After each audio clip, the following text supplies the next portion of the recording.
Hello, people, and welcome to this new video, podcast, whatever you want to call it. I want to talk today about the news lately, but this has been going on through a lot of debates and through a lot of talking, and mostly this topic has been burned out, but and I think I need some explanation, and I'll explain to myself what the hell is going on. So let's see about microtransactions. This has been more of a topic that everyone has been talking over and over and over because microtransactions has a bad reputation with gamers, and how you actually play, and how does it affect your gameplay, etc., etc., etc. So the new thing that has come out a few days ago was about Devil May Cry 5 microtransactions. Okay, so we don't actually see these kinds of stuff in single player games, but it's most common for you to have microtransactions in them. I mean, if we see Capcom's history from the PlayStation 3 and 4 and the Xbox 360 and Xbox One, Devil May Cry, I think it was not DMC, I think it was the fourth one. I think it was the DMC, the reboot that nobody wanted. It had kind of like it, but that's just superficial right now, since microtransactions today have changed a lot. So I mean, Capcom, and this is not the first time they do it. They have done it with Street Fighter. So I mean, in that aspect, I mean, I can say that okay, Capcom has done it in previous events with other games, but microtransactions has this bad reputation in which gamers don't like to progress. Having the option. Let's go with the option. Having the option to like see the upgrades from the character that you're using, certain weapons, and progress a lot faster in the game. So, what does this affect? Because you can have the option to grind, or you can have the option to buy the microtransaction. Now, there's a difference between what kind of grinding you are up against. Although a lot of people may have been thinking, and a lot of people been thinking through this microtransaction from DMC5, and that is because if they actually putting this in the game, would it be actually almost impossible to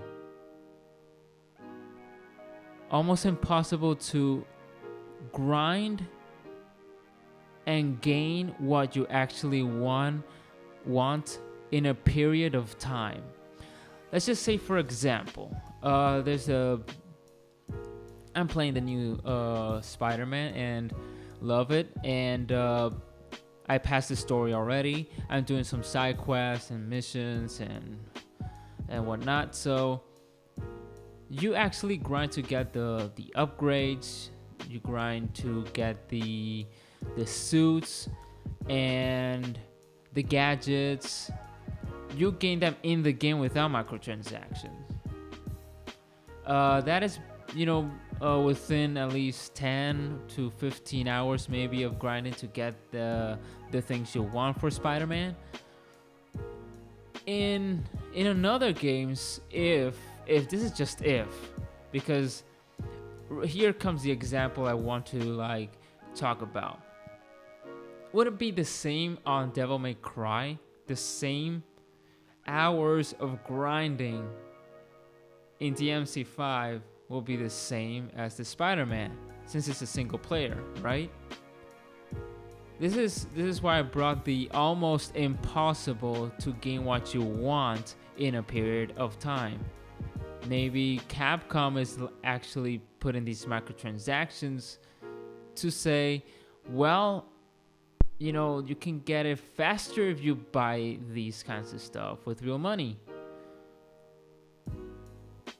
And that where it goes to, oh my gosh.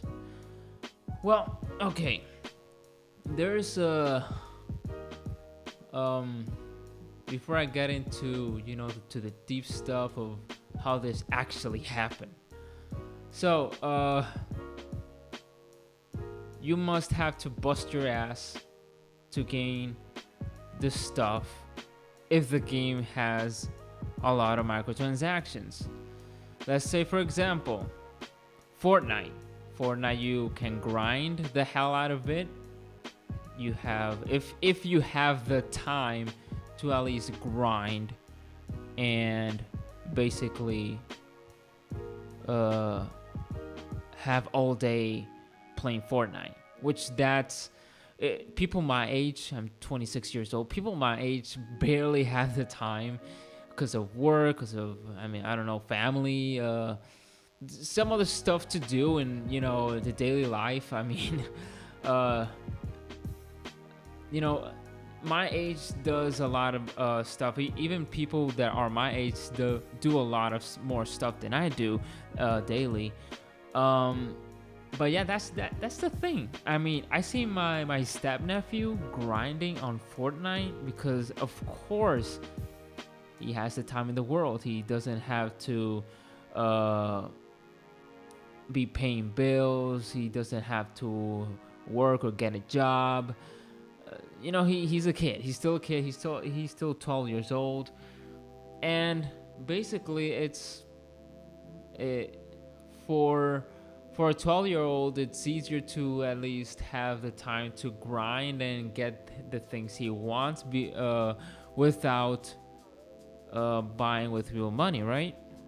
So what I'm actually feeling for the new Capcom's IP, most likely one of Capcom's biggest franchises, Devil May Cry, is actually going to obligate the consumer, us players, to actually buy microtransactions.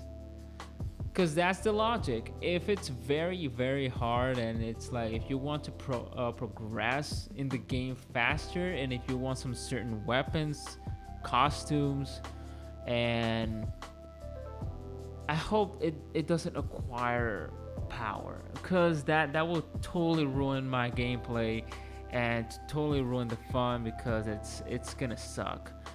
You know, it's like that pay to win.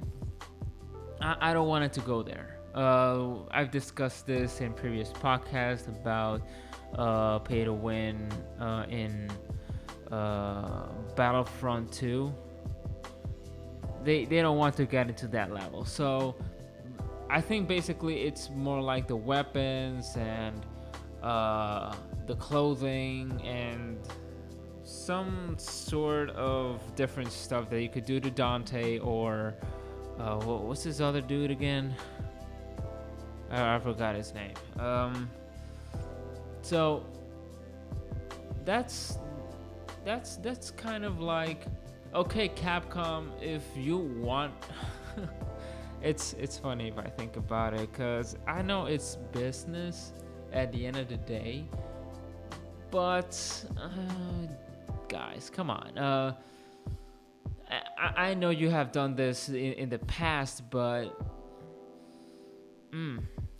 I don't know about this idea, because this is an action game, and it's basically you progress in game, and it's more fun to at least grind within levels and get the stuff you want, and buy them in game money, just like I do with Bayonetta and the previous other hack and slash and beat 'em up games.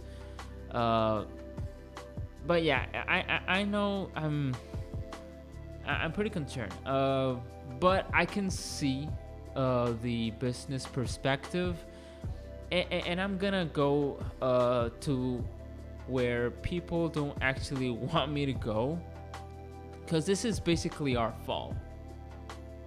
Zyber, how is this our fault? Easy. Back in the days, even DLCs counts as, uh, I don't want to say pay to win, but it's more like progressing game. Or either if it's like a DLC and it's an expansion, it's a new map, it's a new mode, it's a new costume, it's a new this. Okay, I can get that. That's easy to. That is one of the reasons I will actually buy a DLC if it's an expansion, new clothing, and new stuff. But something that it's already that you can actually put in the game without paying with your real money, yeah, it's kind of like our fault. I mean, I'm a one to blame with that, but it's basically with the clothing and skins, and but we're all into this mess, because at the end of the day, we were the ones who were actually able to buy these stuff back in the days, even though we didn't actually knew what we're actually buying. Of course, we know what we actually bought back then, but microtransactions back in the days weren't that. I don't think they didn't even call like that. I think they have. I don't think they had another name, but it's more like a downloadable content. But it's something that we have to look at, because sometimes we actually buy the things and buy and buy and buy, and that's where it actually. Yeah, that's where it actually was. The companies were like, oh, the games, the single player games, most of it, because since single player games is most of back in the days were linear, now they're open world, but back in the days we're like, oh, just put this DLC so that people can play it this month, and have them hype, let not this game die so quickly, so we just have to put a DLC in it, an expansion or whatever, skin. Another Capcom game that I could think of is Azura's Wrath. They had like 3 DLCs, maybe 4. I don't remember. But that was exactly a beat 'em up game.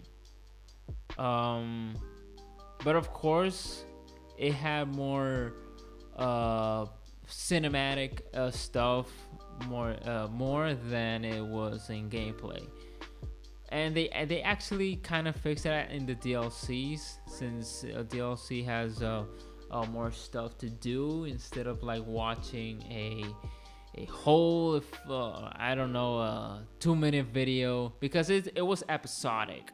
So these episodes were like, at least, I think there were 12, and they added a 13 episode. I don't remember, but there were some certain episodes in which was most likely like an anime.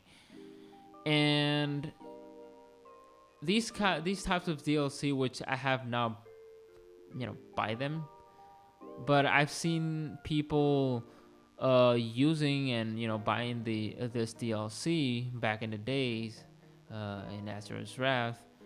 And I think Capcom saw this, as an advantage for beat 'em up and or hack and slash games. And it's okay for an expansion, like I said earlier, but to progress in game faster, I mean, sometimes I think I'm cheating. Sometimes I think I'm cheating without the Game Shark and the action replay at the same time. But yeah. But my concern is what I told you guys earlier, is that if they put these grinding and you want to get that certain weapon or that certain skin, and it's like impossible to get, and you had to like kill a lot of demons, do 10 side quests, or 20 side quests, and all of them needs to be in a certain no dodging, no jumping. It all needs to be all hitting the demon, and that's pretty challenging, and it's almost impossible to like fight without dodging, because it's basically what it is. I mean, if you spam in Devil May Cry or any hack and slash, you will die eventually. That's it. I mean, that's what it is. You die. You cannot spam a single button to, I mean, I don't think they will like put a challenge like that, or either if I'm giving them ideas if they actually see this video. But at the same time, I don't actually think that if they actually go that far, Capcom.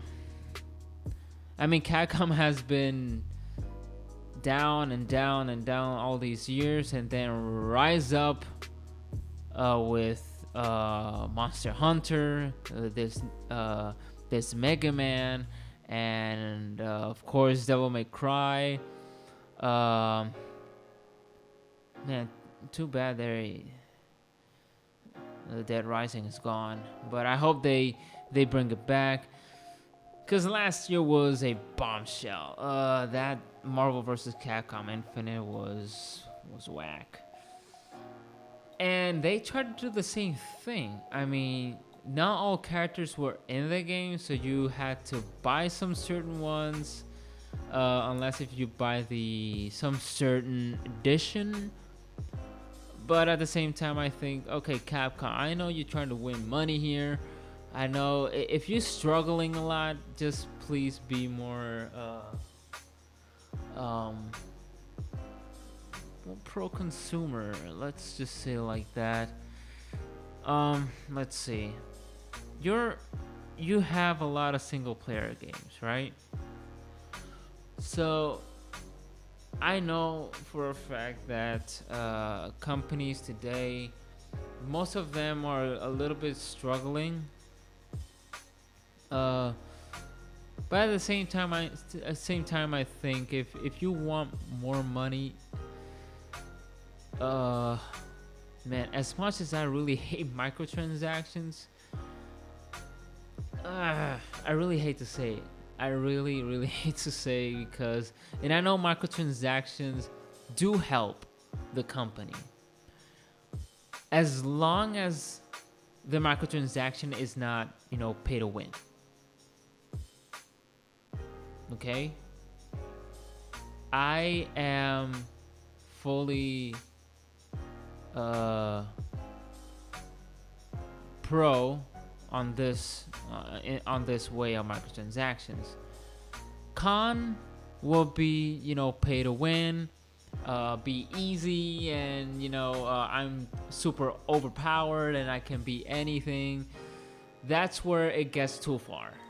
And I hope Capcom does not do that. And I think they won't do that, because they will not resist another backlash I know Halo, the new Halo, is actually having microtransactions. I think they explained, but I don't know much about that. I don't think it's a pay to win either. I think it's more of a weapons and yeah, I sometimes I think I can get this grinding, but I know these companies like let's do the grinding so difficult that they have to buy with their own money. That's the thing that I despise, Uh, and I know they gonna kind of do it in a way because in order for you to buy microtransactions, it's because what you want to get is difficult to get. Period. There is no way that there's no way around. I mean, well, what else to talk about this microtransactions? And I know there has been a lot of people talking about this, and I maybe when I upload this, I'll be pretty late. Maybe I'll talk about this with my friends, hopefully soon, and let's see how this microtransactions actually progress in gaming. Because I know a lot of people will be totally against this, what I'm going to say, but it actually helps the company business-wise, okay? And I know, like, why would they actually want more money if they're actually rich? Not exactly.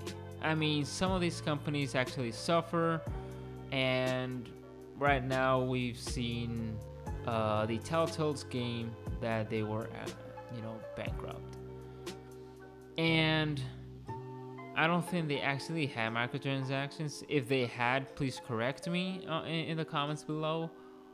But even though they have little fan base,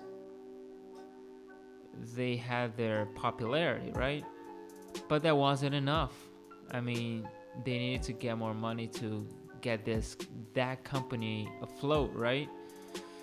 So if we don't, and I know I'm comparing a Telltale's, game company or studio with a hack and slash game, but any company suffers from, getting money right.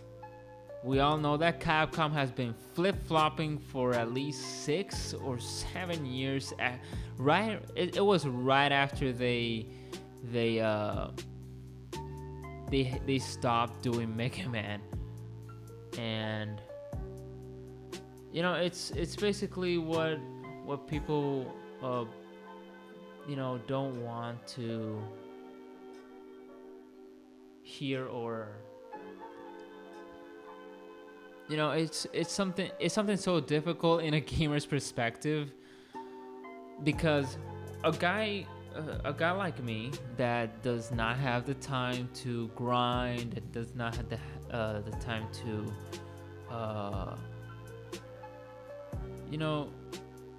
get the stuff you want.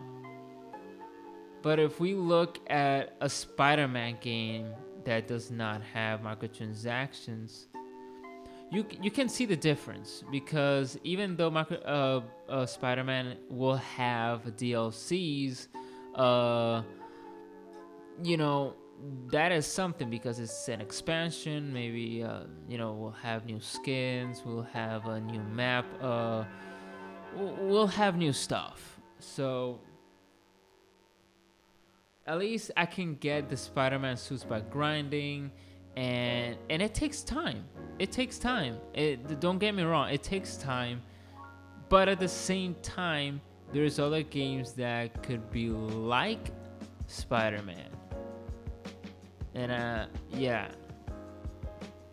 Devil May Cry, I can grind and get some certain stuff, just like a Spider-Man game, a single player game, right? that's just an example. I don't want, I'm doing these comparisons just because it's, I like to compare, but I know they're totally different games. Don't get me wrong. I know they're totally different games, totally different fan base. But there's actually something that it's common, that it's single player game, right? I still love single player games, and I like them to be, playable even though you finish the story. And I think that's what Capcom is actually aiming at. Once you finish with the story, you actually have to go get your stuff, the stuff that you want by doing side quests and side missions. So those are my thoughts. I mean, there's pros and cons, but at the same time, it's as a consumer myself, I would never want to buy microtransactions to get the stuff I want. You got what I mean? Even though I've done it before with Paladins, I've been, you can still grind on Paladins and get the money and the diamonds, but you have to grind a lot. But since I don't have the time, I just buy with my own money. But I can say that that's just a multiplayer game in which I give 3 damns about it. And it's different with a single player game in my perspective. So it all complements itself when it comes to single player games and multiplayer games. But that doesn't get out of the fact that it's basically my fault that these microtransactions exist. You get what I mean? So let's just wrap it up. Let's just wrap it up. Okay? Microtransactions could be bad for the consumer at some times. It just depends on the games. That's in my point of view. Single player games should not have microtransactions, just because there's other single player games that a lot of them that don't have these kinds of stuff when you could get it in game. Now in multiplayer, it's a little bit more different, since for example, like Fortnite is almost impossible, since it's a battle royale mode in which you die so quickly and it's so hard to grind, and you take time to get good. It all depends on what game it is, and not all of the games deserve to have microtransactions, and those type of games might or could have microtransaction and may have microtransactions. In my previous podcast, I've been really negative about microtransactions, but I can see now what they actually can do to gaming regarding what I just said. Sometimes it's good, sometimes it's bad, sometimes it's really pro-consumer, sometimes it's how you see it. It's it is what it is. If you disagree with me, that's on you, but I said some realities here, okay? Not just facts, just reality, because we're all to blame to this. Microtransactions exist because of us, and we just have to take it as it is. So let's take this 30-minute video. Yes, 30-minute. Alright guys, this will be it. Please don't forget to favorite, rate, comment, and subscribe. Thank you for supporting the channel, and I hope you like this podcast. It's been Zarapunky. and I'll see you guys later.